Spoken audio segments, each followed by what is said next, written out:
The Prisma Grinlok is only available from Baro. To buy it will depend upon the price that he brings it for at the time. At the first time it turned up, it was 500 ducats and 220,000 credits, and it doesn't look that bad. So let's pick this up and actually compare it to the standard one. This is, of course, a tradable weapon. You can trade it anytime you want once they actually release the patch that allows you to trade it. I was actually in the trade trying to pick it up, but had no such luck. So where is the normal Grinlok? There it is. It's less accurate. It does more crit chance, more crit multiplier, more status, more slash, the same puncture, less impact. So it's actually just moved the impact and the slash around, making this more of a slash based, status based, crit based. Ooh. Now I'm intrigued, because the Grinlok was one of the first weapons that really kind of intrigued me when it comes to status based weapons, that and the Marelock. So this better be absolutely amazing and come with at least only one polarity on it. It's going to need at least 2 more Vs on this. But one thing that was very quickly to overlook with this when it comes to builds is, yes, okay, this thing has a 21% crit chance and a 37% status chance, meaning throwing the dual stat elemental mods in there, you can get this to 100% status very quickly.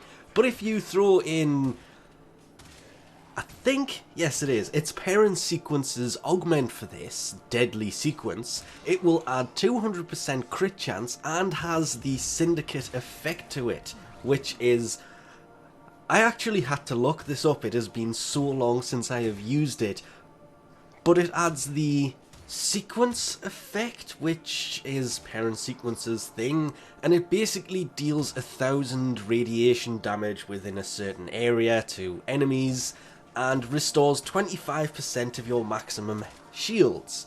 I thought it was health, it's not shields, but if you're max then it will add 50% over shields. I still don't know if that one is true, that is just what it says on the wiki. As I say, I had to look it up. It's been so long since I've played with Syndicate mods because there just isn't any new ones. There hasn't been a new augment for a while, so throwing that on here, I had to throw Vital Sense on to go with it, a bit of Argon Scope, Split Chamber, Serration. So I wasn't running all 4 of the dual status mods, but I was running 3 of them, so this has Corrosive and Cold on it, but 100% status, 63% crit chance with a 6.4 times crit multiplier. Yeah, this thing will not go very endgame-ish, but wow, this was actually a surprise I wasn't expecting, because I completely forgot that Deadly Sequence was a thing for this weapon. The Grinlok, it works on the normal Grinlok, it works on this thing, making it a lot of fun to play with the Syndicate modded weapon again.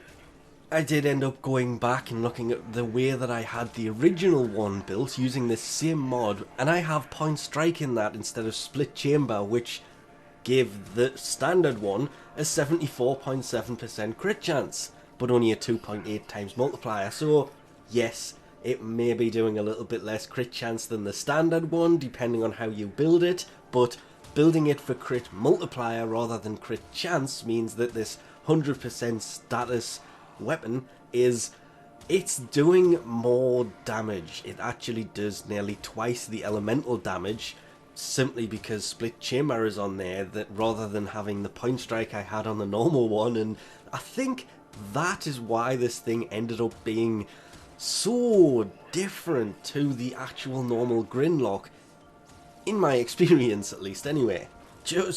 It was kind of weird, because while comparing the 2 weapons together, I accidentally took the normal Grinlok into a mission and very quickly realised this wasn't the same one, because even though it had more crit, the difference in the, I don't know, the amount of status it was doing was very noticeable. Even though it has more crit chance, it was doing less damage, because I think it has about 400 corrosive on it. no, sorry, radiation. This, on the other hand, I have 1129 corrosive. They are not amazing numbers. You need to have the ability to aim. Luckily that was fixed with the controller. Just for those who that was massively affecting, that was fixed. Just having the ability to aim really well with this, if you can do that, this is actually worth picking up and is worth using a lot, because the Grinlok has needed some love for a while. It's actually a good weapon, it's just the amount of damage it does has not scaled that well with enemies and other things, so it's just another one of those weapons that was left, forgotten about, turned into a Prisma weapon, and wow, this thing actually amazed me quite a bit. I was expecting kind of a, it's gonna be okay. I wasn't expecting to go, where has this thing been all my life, and why did I forget that it's sitting in my arsenal? I know that this is a new one, but just that deadly sequence mod, without it, this thing is, it's okay. But with it, that 200% crit chance with the syndicate effect on top made this thing so much better to use, and honestly without it, it's not as good. It needs to have this thing. Plus, using somebody like Hildren with the Prisma Grinlok that happens to restore 25% of maximum shields, or temporarily increase the maximum shields by 50%, I would call that over shields, yeah, she has lots of shields anyway, so a weapon like this in her hands worked so well. It was just kind of getting silly at some points of how efficient this thing was at taking down enemies. Even in the hands of somebody like me, who really by now should know how to aim a weapon properly in this game, but still have just really bad aim at times, which I did while doing this, because I don't have an excuse. Well, I do, but I'm not going to make an excuse, just I had really bad aim, and yeah, this thing was still working fairly efficiently, and I'm really tempted on just leaving this equipped for a while. If it wasn't for the fact that there's an operation going on, I probably would have done that. But I'll be honest, I did take it off and go back to something I shouldn't have, because this was better. But anyway, we'll leave this off here for now. Thanks for watching, and I'll catch yous next time.